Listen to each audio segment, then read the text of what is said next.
హైదరాబాద్ లోని premium properties ని develop చేస్తున్న మన రాధే గ్రూప్ ఇప్పుడు శాంటా క్లారాకి వచ్చింది. ఈ నెంబర్లకు సంప్రదించండి. కాదు, మీరు బానే ఉన్నారు కదండి. యాక్చువల్లీ మనం ఇక్కడ ఇన్ని సంవత్సరాలు ఈ ఫుడ్ తిని ఈ కొంచెం కల్చర్ ఈ నేచర్కి అలవాటు అయిపోయి అక్కడ మొత్తం చూస్తే నేను కొన్ని చైనా వీడియోలు చూస్తే అంతా ఆ పండు మిర్చి, ఎండు మిరపకాయలు, తర్వాత సోయా సాస్, ఇవే హీట్ తినడము, కప్పలు తినడం, పాములు తినడం, ఈ ఫుడ్ అన్ని తింటుంటారు. మీరు అసలు అవి ఎలా అలవాటు చేసుకున్నారు అసలు? అదేంటి ఇప్పుడు ఫర్ ఎగ్జాంపుల్ ఫస్ట్ ఇక్కడికి వచ్చిన వాళ్ళకి పురుగులు అంటే ఏంటో తెలియదు, బజ్జీలు అంటే ఏంటో తెలియదు, మెల్లి అలవాటు చేసుకుని తినేస్తాం కదా. అక్కడ కూడా అంతే, అలా పాములు చూసినప్పుడు ఫస్ట్ అలా ఉంటుంది, దాని తర్వాత అవి మంచి క్యూట్గా ఉంటాయి, ఇట్లా సాఫ్ట్గా ఉంటాయి, పట్టుకుంటాం ఇలా అంటే మృదువుగా ఉంటాయి, అలా తీసుకుని తినేయడం అంతే. బాబాయ్ కాదు, ఇప్పుడు మనం నార్మల్ గా మాట్లాడుకుందామే, నిజం మాట్లాడుకుందాం. సరే, ఇప్పుడు చాలా బాగా పొగిడారు, నేను అగ్రీ చేస్తా. 10 సంవత్సరాలు లవ్ వచ్చింది మీరు చైనా మీద, అందుకనే అవి బాగా చెప్పారు. ఫస్ట్ మనం ఇక్కడ ఈ నేచర్ కి అలవాటు పడి అక్కడికి వెళ్ళినప్పుడు అవి చూస్తున్నప్పుడు అవి తినలేం. సో ఇప్పుడు మీరు ఎప్పుడైనా తిన్నారా? ఏం తిన్నారు అసలు? అక్కడ కప్పలు తింటారట, పాములు తింటారట, తేళ్లు తింటారట. నిజం చెప్పండి.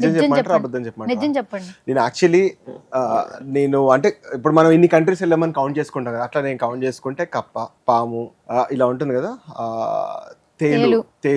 తేలు, దాని తర్వాత బొద్దింక, దాని తర్వాత క్రికెట్స్ అని చెప్పేసి రాత్రి పురుగులు అంటగా కీస్ అని సౌండ్ చేస్తుంటాయి. ఇవన్నీ కాకుండా నార్మల్ గా మనం తినే చికెన్, మటన్ మాత్రమే తింటాను నేను. అసలు ఎలా ఎలివేషన్ ఇచ్చారో తెలుసా? నాకు ఇప్పుడే అన్నం తిన్నా, నేను కడుపులోంచి వచ్చేస్తుంది నాకు. మీరు అలా చెప్తుంటే నోట్లోంచి ఆపుకున్నా, నేను అక్కడి నుంచి గూస్ బంప్స్ వచ్చేస్తుంది బాడీ మొత్తం. ఇలా అంటే ఎక్కడ తిన్నారని చెప్తారు, బాగానే ఉన్నాడు కదా మనిషికి, ఏమైంది అనుకుంటున్నా నేను. ఓకే సరే, కాబట్టి ఇవాళ సుమన్ టీవీకి వచ్చి ఇక్కడికి వచ్చి ఇంటర్వ్యూ వెళ్తున్నాను. Thank you Mahaprabhu. Okay super. So ఇవేమీ తినలేదు అయితే? చికెన్ మటన్ తింటున్నారు అక్కడ? చికెన్ మటన్ అయితే తింటాను. అంటే అక్కడ ఉన్న వాళ్ళే తింటారు ఇవన్నీ? సో తినరు అని అయితే నేను చెప్పను, తింటారు. అదేంటంటే ప్రాచీనంగా వస్తూ వచ్చింది అనమాట, ట్రెడిషనల్ ఫుడ్ లాగా అయిపోయింది అది. మనకి చికెన్, మటన్, ప్రాన్స్ ఎలాగో పీతలు, రొయ్యలు తింటాం, అట్లా వాళ్ళు కప్పలు, పాములు, తేళ్లు, బొద్దింకలు. సార్ ఒక చిన్న డౌట్ ఉంది నాకు, మన బాడీ ఎలా ఉంటుందో వాళ్ళ బాడీ అలాగే ఉంటుంది.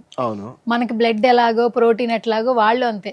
ఒక్కొక్క కంట్రీలో ఏంటంటే ఫుడ్ ఒకటే చేంజ్ అవుద్ది. ప్రోటీన్ అంటే బాడీ తత్వానికి, శరీరానికి, మనిషి లోపల ఉన్న అన్ని ఊపిరితిత్తులే కదా, లోపలంతా చచ్చిపోతే అందరికి అస్థిపంజరం వస్తుంది, చైనా వాడికైనా భారతీయ ఆంధ్ర వాడికైనా.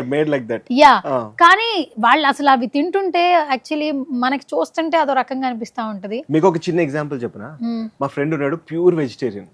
వాడి దగ్గర నేను గుడ్డు కానీ చికెన్ కానీ తింటే, చీ ఇది ఎట్లా తింటున్నావురా అని చెప్పేసి అంటాడు. మనం ఏంటి, మనకి గుడ్డు చికెన్ అనేది ఇట్స్ వెరీ కామన్, నార్మల్ కదా. అట్లా వాళ్ళకు కూడా కప్పలు, పాములు వాళ్ళకి నార్మల్, వాళ్ళు తింటారు, అందులో ఏముంది. ఇప్పుడు వెజిటేరియన్ తినేటోడికి నాన్ వెజిటేరియన్ తినేటోడేమో ఎగ్ అన్నట్టు ఉంటుంది, మనకేమో వాడది తింటుంటే ఎగ్ అన్నట్టు ఉంటది అనమాట. సరే, మనకి ఇక్కడ సముద్రాలు దగ్గరగా ఉంటాయి, అన్ని దగ్గరగా ఉంటాయి. సో కొంచెం సీ ఫుడ్ కి ఇష్టపడే వాళ్ళు ఉంటారు. ఫర్ ఎగ్జాంపుల్ ఉప్పు చేపలు, ఎండ్రోయిలు, చేపలు, రొయ్యలు, మటన్, చికెన్ కామన్, రైట్? పీతలు కొంచెం అప్పుడు కొంతమంది తింటున్నాం అని చెప్తారు. చైనాలో వీళ్ళందరూ తినేది అదే, పొద్దున్న లేస్తే వీళ్ళకి ఎలా వస్తాయి ఇవి పాములు, కప్పలు, తేళ్లు, బొద్దింకలు, ఈ నైట్ పురుగులు అని చెప్పారు కదా, ఇవన్నీ ఎట్లా సప్లై అవుతాయి వాళ్ళకి? సింపుల్ అది. సే ఫర్ ఎగ్జాంపుల్ ఈ సోర్స్, ఈ ఐటమ్ మంచి డిమాండ్ లో ఉంది అన్నప్పుడు దీన్ని ఫార్మింగ్ వేసేస్తారు. కప్పల్ ఫార్మ్స్ ఉంటాయి, వాళ్ళే పెంచుతారు, వాళ్ళే పెంచుకుంటారు, వాళ్ళే తింటారు. దాంట్లో మళ్ళీ నాటు కప్పు ఉంటుంది, మళ్ళీ బాయిలర్ కప్పు ఉంటుంది. అంటే నాటు అంటే దొరికేది అట్లాంటి కప్పులు ఉంటాయి, దాని తర్వాత కావాలని ఫార్మ్స్ లో పెంచే కప్పులు ఉంటాయి. ఈ కాక్రోచెస్ కి కూడా మీరు ఫార్మ్స్ ఉంటాయి కొన్ని, మీరు వీడియోస్ చూడకపోయి ఉండొచ్చు. ఒక డార్క్ రూమ్ లో మొత్తం పెట్టేసి కాక్రోచెస్ పెంచుతారు.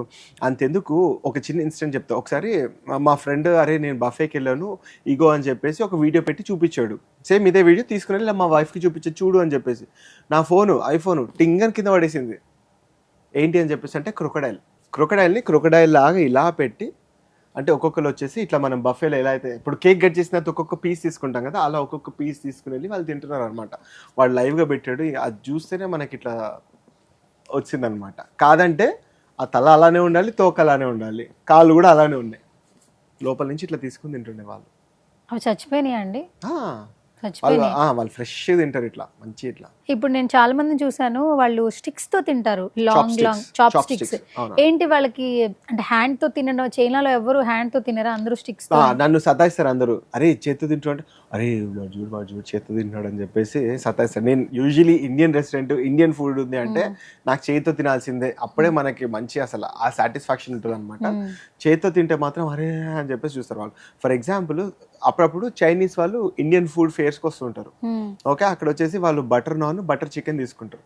వాళ్ళు గ్లౌజ్ వేసుకుని ఆ బటర్ నాన్ ఇట్లా తీసుకుని 2 చికెన్ ముక్కలు తీసుకుని దాన్ని ఇట్లా రోల్ చేసుకుని ఇట్లా తింటారు. అరే నేను అట్లా కాదురా తినేది, ఇట్లా తుంచుకోవాలి, తుంచుకుని ముంచుకుని తినాలని చెప్పేసి నేను చెప్తుంటాను అనమాట. అంటే ఇలా మనం చేసే యాక్టివిటీస్ చేయబెడితే వాళ్ళకి ఏదో అది అన్నట్టు ఉంటుంది.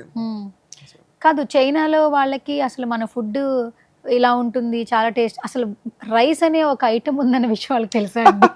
లేదు, వాళ్ళకి తెలుసు. వాళ్ళకి లాంగ్ గ్రెయిన్ రైస్ అంటే వాళ్ళకి చాలా ఇష్టం. వాళ్ళ రైస్ ఎట్లా ఉంటుందంటే షార్ట్ ఉంటుంది అండ్ స్టిక్కీ ఉంటుంది. మరీ ఎట్లా అంటే స్టిక్కీ అంటే ఇంకంతే, స్టిక్కీ చాలా జిగురుగా ఉంటుంది. మైదా చాలా జిగురుగా ఉంటుంది. ఇంకోటి ఇప్పుడున్న వాళ్ళు జనరేషన్లో ఏంటంటే రైస్ అనేది పూర్ మ్యాన్స్ ఫుడ్ అంటారు. అది అంటే నీకు ఇంకా నీ స్తోమత లేనప్పుడు నువ్వు రైస్ తింటావు. ఫర్ ఎగ్జాంపుల్ నేను కొన్ని పార్టీస్కి వెళ్తాను, కొన్ని పార్టీస్ ఆర్గనైజ్ చేస్తారు కదా, దాంట్లో రైస్ ఐటమ్ అనేది కనిపించదు. రైస్ పెట్టాడంటే వీడేదో నార్మల్ దావత్ ఇచ్చాడు రాబాయ్ అన్నట్టు ఉంటుంది. రైస్ పెట్టలేదంటే అరే వీడు మంచి దావత్ పెట్టాడు రాబాయ్ అన్నట్టు ఉంటుంది అనమాట. అక్కడ అన్నం పెడితే వాళ్ళు రైస్ మ్యాన్ వాళ్ళు అంతే అంటారు, rice is poor man's food, అంతే తింటారు అని చెప్పేసి అంటారు. సో వాళ్ళు మ్యాక్సిమం రైస్ తినరు. నేను కూడా నా లంచ్లో నాకు రైస్ ఎక్కడ ఉండదు అసలు. నేను ఇంటికి వచ్చాక మళ్ళీ మన అన్నము పప్పు నెయ్యి అవన్నీ వేసుకుని బాపిసుకుని తింటా, కానీ బయట అయితే మాత్రం నో రైస్. అక్కడ ఫుడ్ ఐటమ్స్ మీద కాస్ట్ ఏ విధంగా ఉంటుంది? ఫుడ్ ఐటమ్స్ అంటే మన ఇండియన్ ఫుడ్ వచ్చేసి బాగా ఎక్స్పెన్సివ్ ఉంటుంది. టేస్ట్ ఇక్కడనే ఉంటుందా? టేస్ట్ అసలు ఉండదు. దీనికి కూడా ఒక చిన్న ఎగ్జాంపుల్ చెప్తా. ఒకరోజు ఇండియన్ రెస్టారెంట్కి వెళ్ళి మేము బిర్యానీ తిన్నాం అనమాట. బిర్యానీ తిన్న తర్వాత మా వైఫ్కి చెప్పా, అరే వీడు నీకన్నా బాగా చేశాడంటే ఇట్లా కోపంగా చూసింది. ఎందుకు కోపంగా చూస్తావు అంటే, అరే నువ్వు వాడి బిర్యానీ నాతో కంపేర్ చేస్తావా అని చెప్పేసి అనింది. సో ఒక ఊరతను హైదరాబాద్కి వచ్చి అప్పుడప్పుడే వంట నేర్చుకుని వాడు బిర్యానీ చేస్తే ఎట్లుంటుందో అక్కడ అట్లా ఉంటుంది. టమాటాలు వేసేసి మంచి బిర్యానీ చేస్తారు. మాకేంటంటే ఇంకా టేస్ట్ బడ్స్ దొరకదు కాబట్టి అక్కడ వెళ్ళి మేము తింటుంటాం. చూస్తే అంటే ప్రతి ఒక్క ఐటమ్ ఎక్స్పెన్సివ్ గా ఉంది.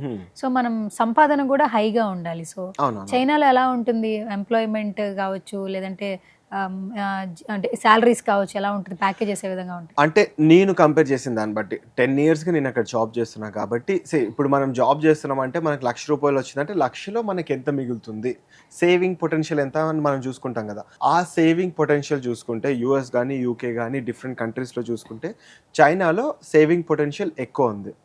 అంటే ఫర్ ఎగ్జాంపుల్ చైనాలో ₹1,00,000 వస్తుంది, US లో 3 లక్షలు వస్తుంది, కానీ వాడికి 2.5 లక్షలు ఖర్చులకు ఎగిరిపోతాయి. ఇక్కడ 50,000 ఖర్చులకు ఎగిరిపోతుంది. ఎండ్ ఆఫ్ ది డే మిగిలేదు ఎంత? సేమ్ అదే 50,000 అక్కడున్న ఇక్కడున్న 50,000 అదే మిగులుతుంది. సో సేవింగ్ పొటెన్షియల్ చైనాలో బాగుంటుంది.